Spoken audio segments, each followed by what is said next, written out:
apabila nanti terjadi, sebenarnya jangan terjebak dengan wirid lafaznya Bang Dik. Wirid itu amalan yang dirutinkan. Tidak adalah amalan kecuali di belakangnya ada pemberian rohani. Namanya warid. Pemberian rohani itu pemahaman, ketepatan faham. Itu namanya warid. Makom dan hal itu bagian dari warid. Ya. Apakah zikirnya sudah turun? Oh, sudah turun dari masa sebelum Rasulullah Sallallahu Alaihi Wasallam. Para nabi-nabi sudah ngelakuin. Waktu Nabi Nuh masuk dalam perut ikan, dia makan minum apa? Apa yang turun ke dia? La ilaha illa anta subhanaka inni kuntu minaz zalimin. Nabi Ibrahim berhari-hari dibakar. Apa yang turun ke beliau? Hasbiyallah wa ni'mal wakil. Wirid itu banyak Bang Dik. Bukan itu yang penting. Bang Dik baca 4.000 kali hasbiyallah, tapi pahamnya sama nggak dengan Nabi Ibrahim baca sekali? Jadi orang lupa hari ini mengejar kuantitas zikir, tapi melupakan kualitas zikir. Yang diperlukan kita hari ini apa yang Nabi katakan, man qala la ilaha illallah dakhala jannah. Siapa yang baca la ilaha illallah masuk surga. Nabi enggak mengatakan 1, 2, 3. Tapi di hadis lain ada tambahannya, man qala la ilaha illallah, ya, sidqan min qalbihi atau tasdiqan min qalbihi. Dia rasanya tasdik dari kolbunya. Kolbunya membenarkan, lisannya melafazkan. 1 cukup. Cukup. Berarti yang mahal itu lafaz bacaannya atau fahamnya. Atas dasar itulah ribat kita insya Allah sampai nanti triloginya 3. 1 ilmu, 2 zikir, 3 khidmat. Yang 1 apa? Jadi pertama ngaji di ribat bukan talqin dulu, ngaji dulu. Ilmu dulu. Kita nggak menuntut orang talqin. Kalau teman-teman nggak sabar mau talqin, cari mursyid di luar. Ya, cari mursyid di luar. Kami nggak pernah mempromosikan talqin. Ya, kami nggak pernah jualan talqin, tidak pernah kemudian mengatakan orang yang dapat talqin lebih keren, orang sudah dapat talqin lebih selamat. Nggak. Berapa banyak yang sudah ngambil talqin kemudian meninggalkan ilmunya. Jangan pernah ambil satu amalan kecuali tahu ilmunya. Ingat malam ini. Jangan amalkan sesuatu kecuali faham apa yang dibaca. Oleh karena itu, ini perbedaan antara Thariqat Naqsyabandiyah dengan Syaziliyah. Naqsyabandiyah berkembangnya di Uzbek. Uzbek itu Arab atau non-Arab? Arab? Arab maklum. Non-Arab. Imam Syazili terakhir thariqahnya berkembang di Alexandria, Mesir. Orang Mesir itu kebanyakan Arab atau non-Arab? Mesir sampai hari ini. Bahasa Arab. Apa perbedaan wiridnya? Wirid Naqsyabandi, pejamkan mata, lidah dikunci, sebut nama Allah di kolbu. Nggak baca macam-macam. Depannya hanya syahadat, Fatihah, kulhu, sholawat, selesai ilahi anta maksudi. Sedangkan Imam Syazili itu punya hizib. Hizib itu kumpulan ayat yang kemudian ada doa-doanya. Ada Hizbul Bahar, ada Hizbul Nasr, ada yang terpanjang Hizbul Kabir, Hizbul Bar. Itu 10 lembar. Kok bisa beda? Karena murid-muridnya orang Arab. Itu nggak bisa terkondisikan kecuali mereka membaca teks Arab. Jadi orang Arab itu makhluk kata-kata. Mereka itu akan berubah kondisi rohaninya lewat dikata-katain. Ya, maka Nabi Muhammad SAW mukjizatnya di kata-kata. Dan ilmu ini selama ada orang di dunia ini membaca bahasa Arab, sholatnya pakai bahasa Arab, nanti akan tertarik dengan kata-kata yang menarik. Nah, teman-teman ini datang, ini saya husnuzon karena tertarik dengan kata-kata Ibnu Athaillah Sekandari. Ya, itu insya Allah pertanda kolbunya ada waridnya. Amin ya Rabbal. Ada pemberian Allah di kolbu. Semoga Allah kekalkan. Amin ya Rabbal alamin. Tapi teman-teman jangan terlalu overestimate kepada kami para guru ya. Kami ini juga manusia biasa. Kami ini juga orang-orang yang ya kita nggak jauh beda lah. Kami makan, minum, sakit. Tuh Bang Diknya sakit. Para orang paling sakti se-Tangerang Selatan ini. Buya Asfi, ya. Buya Yunal ini, kami manusia biasa. Tapi ada yang beda dari para abuya ini. Abuya ini nggak pernah berebut murid. Ya, Buya Aldomi sedang ke Brunei ya, mewakili kita ada acara sahabat-sahabat kita di Brunei. Lora juga sedang sana, Lora Ali. Ya, mereka nggak pernah berebut murid. Ditanya, mereka nggak pernah berebut proyek talqin. Ya, tidak pernah berebut proyek manakib. Nggak ada. Ya, mereka lebur. Pergerakannya insya Allah mereka, saya doakan semoga kami semua istiqomah. Mereka betul-betul fokus di tugas-tugasnya, nggak mikirin fasilitas. Orang hari ini kenapa rusak, kenapa korupsi? Karena mereka mikirin fasilitas sebelum tugas. Sama aja mental pejabat zahir ataupun pejabat batin sama aja hari ini. Ya, yang ngemban kemursidan, talqin, yang dibayangkan fasilitas, fee. Itu yang merusak semua majelis. Kalau nggak fee, fu, apa fu? Fulus, bukan fulus. Popularitas. Maka orang sibuk bikin gimmick. Di kita biasa aja. Hari pakai serban, kita pakai imamah, pakai yang gulung-gulung kayak roda Vespa itu. Tapi kami nggak ikut roda Vespa, kami ikut Nabi Rasulullah SAW. Itu yang kami amalkan itu ada sanadnya. Antum jangan salah. Tasbih yang dipegang buya-buya itu ada sanadnya ke Imam Hasan Al-Basri, ke Abu Hurairah. Sorban kami itu bersanad sampai kepada Rasulullah SAW. Sarung ini walaupun berwarna, ini sanadnya ke Lasem dulu. Habis itu sampai ke Rasulullah. Rasulullah kan bersarung. Betul nggak? Rasulullah bersarung. Pakai ini namanya rida. Apa namanya? Rida itu apa? Shawl ya. Kayak Buya ini boleh di samping, boleh di kanan, boleh tengah. Itu pun ada hadisnya. Ya. Berjenggot dikit, berjenggot banyak. Bang Dik berjenggot dikit, Bang Dik udah tua. Masih ngerasa muda aja. Ya. Kita cowok-cowok ribat, saya menganjurkan semuanya punya jenggot walaupun tipis. Rapih. Jangan kayak keris. Ya. Yang rapih. Keris yang itu nggak bisa bayar makanan. Keris yang satu lagi bisa. Allahumma sholli ala Muhammad. Terima kasih Bu ya. Gitu Bang Dik ya. Wallahu a'lam bishawab. Boleh tepuk. Kondisi yang terjadi itu mengundang seseorang untuk lupa diri. Maka orang-orang yang disebut arifun. Siapa yang disebut arifun?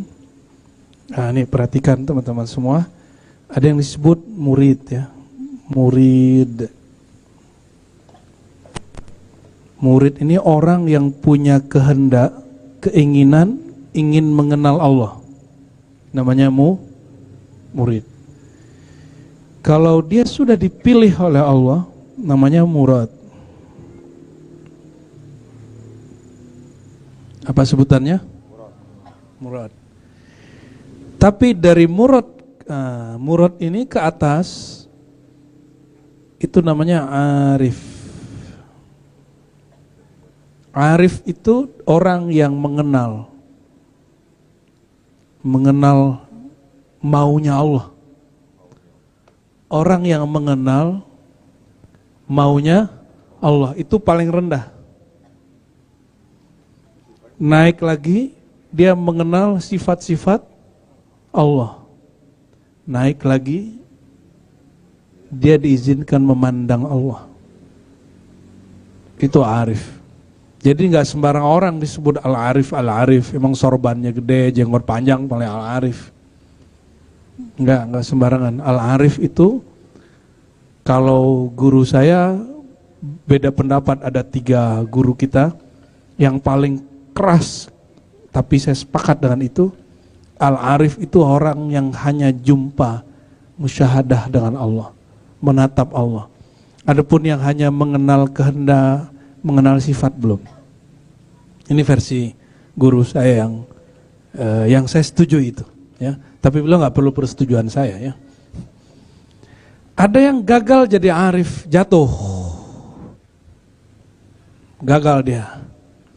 Ketika dia diberikan basat, dia gagal, dia lupa diri, atau ketika dia dikabat, dia kesempitan, dia putus asa, jatuh juga.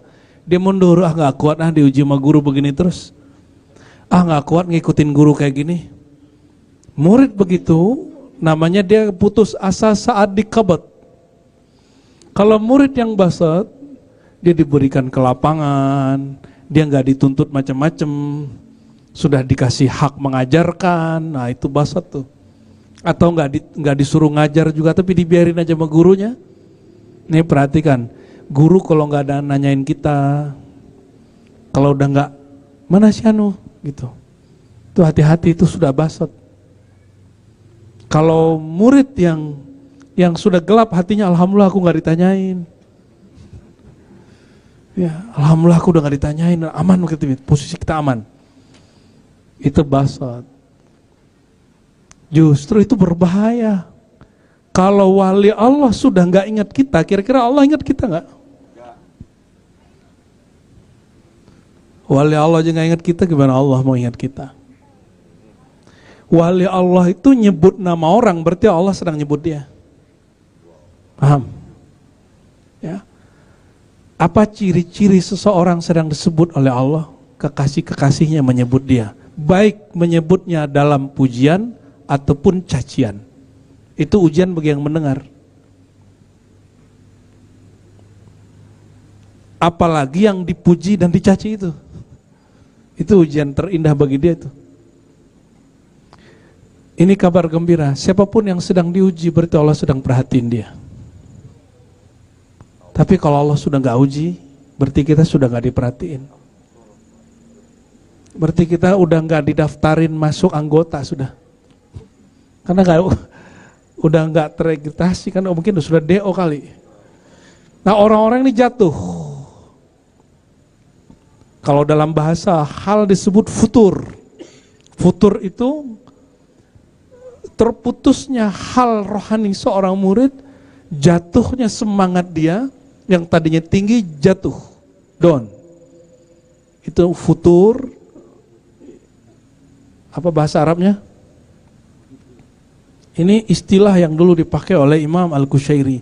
Sekarang dipakai oleh teman-teman pergerakan. Ya. Ini tanda bahwa pergerakan itu dulu muncul dari rahim tasawuf yang kemudian mereka hari ini tidak tahu diri memusuhi imam-imam sufi. Pagi sore pakai maksuratnya, tapi hari ini mereka ngomong, oh sufi itu zindik. Padahal orang yang ngajarin maksurat itu seorang sufi. Makanya saya teman-teman, ketika para ustadz tiarap memuji para sufi, saya puji para sufi. Ketika para kiai takut menyebut kata tarekat, kita angkat nama tarekat. Kita gak haus pujian. Ya. Memang kalau dipuji ente jadi duduk di atas awan. Enggak kan? Kalau dipuji orang rasanya gimana? Enggak tambah gemuk juga. Enggak nambah rekening juga Bang Dik. Betul enggak? Kira-kira kalau dicaci orang, ente kurus gak? Rekening ente berkurang gak? Enggak juga. Terus kenapa masalahnya? Untuk apa sekedar posting dapat like orang? Emang penting? Emang hidup kita sekedar posting-postingan?